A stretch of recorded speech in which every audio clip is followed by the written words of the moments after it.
جب تصوف کو زوال آیا ہے، صوفیہ کرام کو انہوں نے جیلوں کے اندر بند کر دیا. مجدد الافسانی رحمۃ اللہ علیہ کی مثال آپ کے سامنے ہے، کئی دفعہ ان کو بند کیا، کئی سالوں کے لیے بند کر دیا. وہ بھی بہت ساری مثالیں موجود ہیں آپ کے سامنے. جب انہوں نے صوفیہ کرام کو کی تذلیل شروع کی، ان پر جبر کرنا شروع کر دیا. یہ اللہ کے بڑے نیک بندے ہوتے ہیں. جب ان کے اوپر ظلم و ستم شروع کیا تو اس مسلم سلطنت جو تھی وہ آہستہ آہستہ آہستہ زوال کی طرف جانا شروع ہو گئی. صوفیہ کرام کی اتنی پاور تھی، یہ گدری میں رہنے والے، سادہ زندگی گزارنے والے، عام لباس پہننے والے، چادروں میں رہنے والے شخصیات جو ہیں، انہوں نے، ان کے دل صاف ہوتے تھے، پاک ہوتے تھے.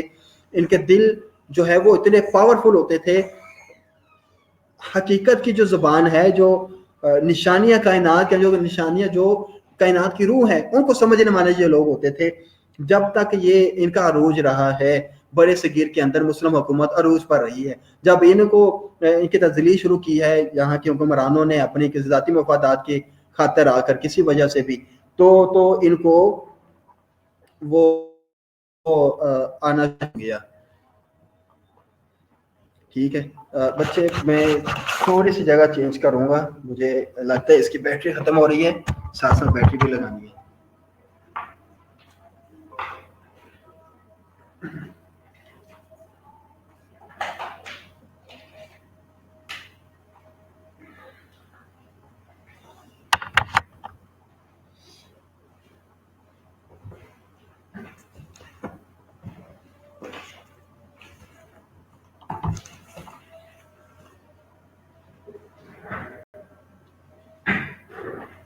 سوری، میں واپس.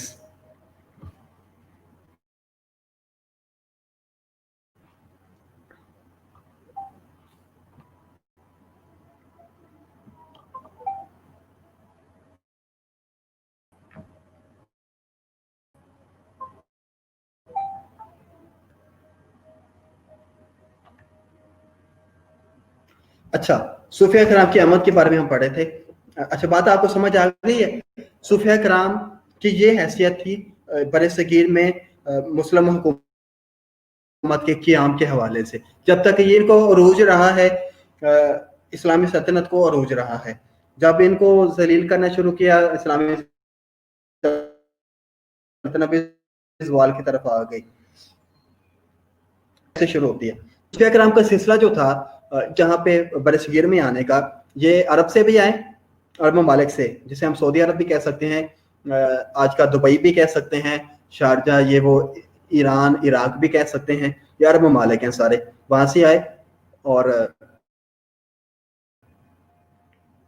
ایران، فارس جو ہے وہ بھی وہاں سے بھی، اور پھر افغانستان سے بھی آئے کافی صوفیہ کرام یہاں پہ آئے. کب؟ جب محمد بن قاسم اور محمود غزنوی کے حملوں کے بعد صوفیہ مشائخ کی آمد شروع ہو گئی. جب انہوں نے یہاں پہ حملے کیے، یہاں کے لوگوں کو جب تعلیم اور تبلیغ کرنی تھی، اسلام کے بارے میں بتانا تھا، لوگ جو کہ مسلمان ہونا چاہ رہے تھے، ہو رہے تھے، تو ان کی تبلیغ، ان کو تعلیم و تربیت کے لیے صوفیہ کرام کا سلسلہ یہاں پہ شروع ہوتا ہے. ان کے مشائخ جو دوسرے ممالک تھے، انہوں نے اپنے مریدین کو حکم دیا کہ تم فلاں علاقے میں چلے جاؤ، تم فلاں علاقے میں چلے جاؤ.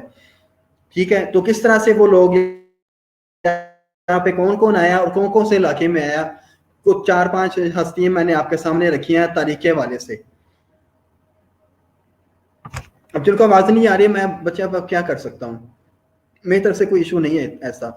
اچھا، جیسے میں نے آپ کو پچھلی سلائیڈ میں، آپ یہ دیکھیں بچے، پچھلی سلائیڈ میں دیکھیں، میں نے اسلامی حکومت کا قیام میں آپ کو تاریخ لکھی، شخصیت کا نام لکھا اور علاقہ لکھا. ایسے ہی ہے. یہ آپ کو چار جو ہیں وہ چاروں پانچوں جو ہیں آپ کو ازبر یاد ہو جانے چاہیے. اس کے بعد 712 میں محمد بن قاسم آیا سندھ کی طرف، اور پھر 300 سال کے بعد محمد غزنوی نے پنجاب میں حکومت قائم کی. پھر 1206 میں محمود غوری نے دلی میں، اور پھر 1310 میں خلجی نے، علاؤدین خلجی نے دکن فتح کر کے، اور اس کے بعد 1526 میں ظہیر الدین بابر نے مغل سلطنت کا قیام سلطنت کی بنیاد رکھی، ظہیر الدین بابر نے، جو پھر چاچا شہنشاہ اکبر بھی اسی میں آتا ہے. اور پھر اس کے بعد اورنگزیب عالمگیر آخری ایسا شہنشاہ تھا مغل سلطنت کا کہ جس کے بعد